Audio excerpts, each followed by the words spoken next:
আসসালামু আলাইকুম আমার প্রিয় ভাই ও বোনেরা। আশা করি আল্লাহর রহমতে সকলেই ভালো আছেন। আপনি কি জানেন সূর্য ডোবার পর কোথায় যায়? মুহাম্মদ ইবনু ইউসুফ রহমতুল্লাহ আবু জার রাদিয়াল্লাহু তাআলা আনহু থেকে বর্ণিত। তিনি বলেন, নবী সাল্লাল্লাহু আলাইহি ওয়াসাল্লাম সূর্য অস্ত যাওয়ার সময় আবু জার রাদিয়াল্লাহু তাআলা আনহুকে বললেন, তুমি কি জানো সূর্য কোথায় যায়? আমি বললাম, আল্লাহ এবং তার রাসূলই ভালো জানেন।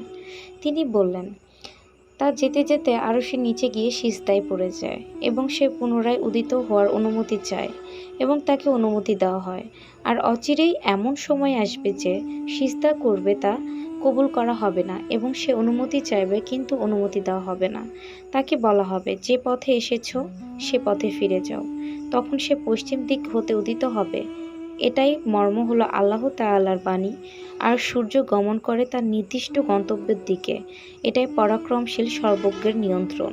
সহিহ বুখারী ২৯৭২।